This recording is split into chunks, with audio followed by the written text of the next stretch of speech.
All right, so this is an exciting lab. We're going to go ahead and start doing some chemistry, start doing some of the reactions that we've been learning about in lecture. So in this case, we're going to take 2-butanol. To this, we're going to add some sulfuric acid and then heat this. And then what we're going to get is a variety of elimination products. I'll let you find out the mechanism and think about which one you're going to get. Let's take a look at the experimental details. This 2-butanol is a liquid, while all of our products are gases, right? So how are we going to collect these gases? So what we're going to do is have a reaction vial going here. Right, so our liquid reaction will be over here, and then we'll cap it and use some glass tubing. And then at the end of this glass tubing, we'll have a little collection vial.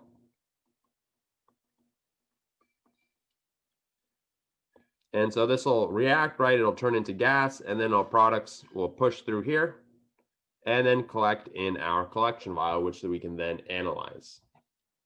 So what we're going to do here is we're going to collect 2 vials.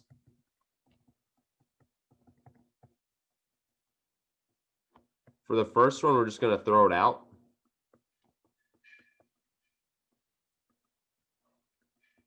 And the reason we're doing that is because it would have a big air peak right before the gas fills up this glass tubing. There's going to be air in it, and so if you analyze your first sample, you'll see a big air peak, and it'll be harder to see the peaks of your products. So we're just going to use this first vial to push out all the gas, and then the second one we're going to analyze.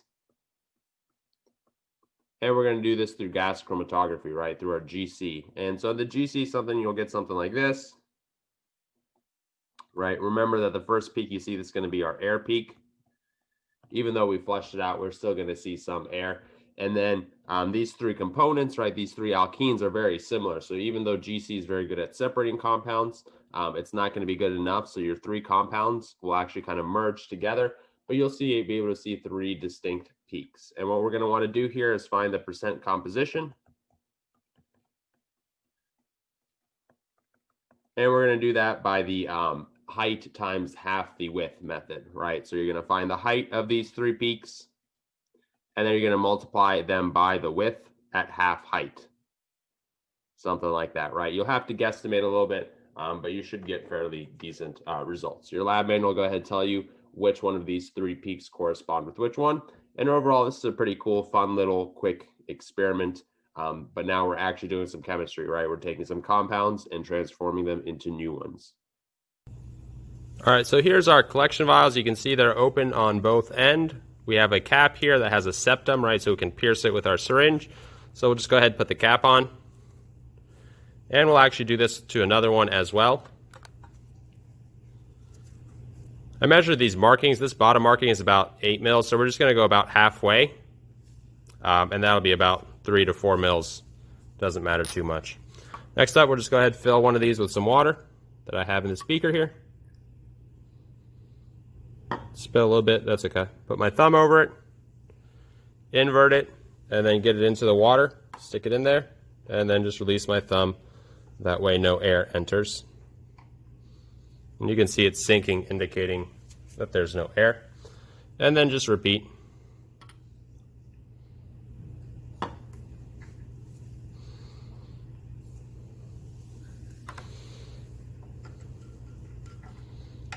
And so we've got that set up, and next up we'll just clean up this bit of water mess. Alright, so I've got my reaction conical vial right here. I've already put my reagents in there. They're both clear, colorless liquids. Next up, we're just going to go ahead and put our stir bar in there, this little triangle thing. We're going to keep the triangle part facing down. Right? It's kind of like an arrow pointing down. So that's in there.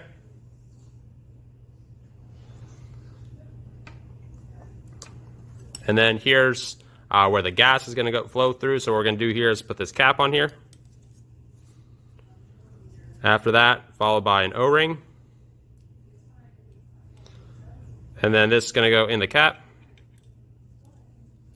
And then tight.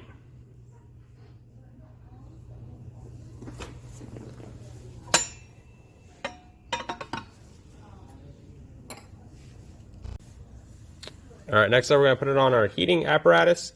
So you can see I've got my flask with the things in here. Gonna go ahead and put this under here, making sure not to let any air in. See, I've got it under one of these. And then go ahead and just place it over here on our heating block. Just clamp it a little bit.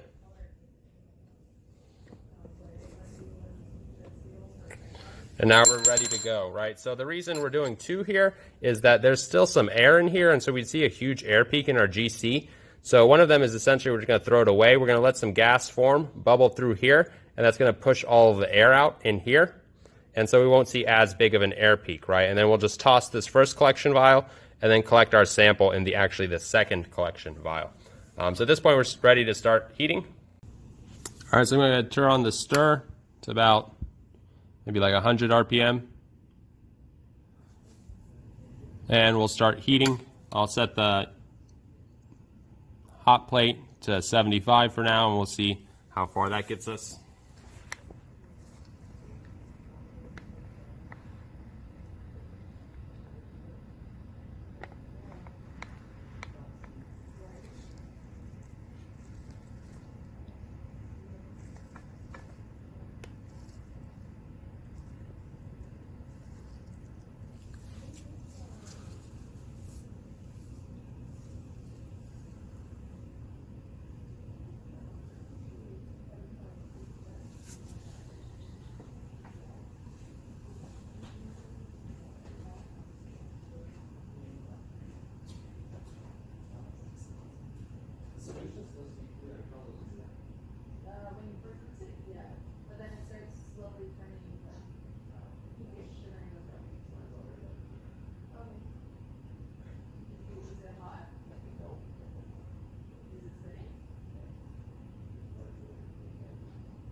Let's turn the hot plate up to 125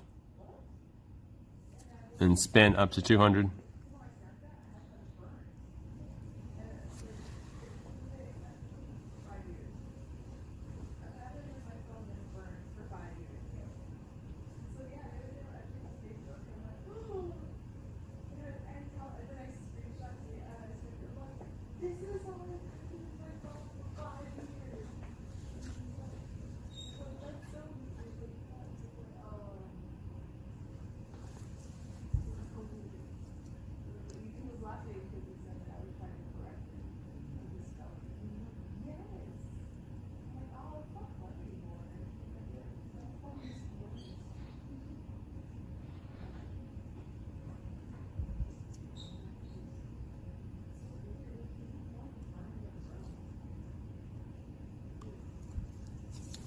Turn the hot plate up to 165.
Let's turn the hot plate up to 185.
Let's turn it up to 205.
If you look closely, we are starting to collect a bubble every now and then. There goes one. There's another.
If you look closely, you can see we're starting to get a gas bubble there.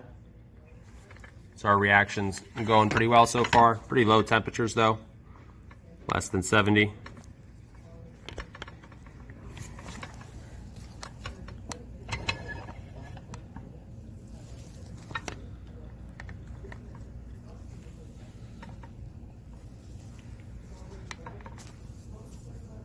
All right, we're about halfway, so we're going to go ahead and transfer.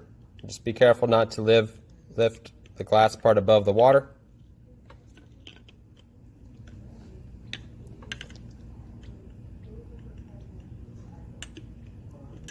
There we go. And now we're collecting. Still at temperatures of about 70 degrees.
You can see our liquid has gone to like a reddish color. And our stir bar kind of got a little messed up, but I think it'll be okay. You can see we're collecting gas.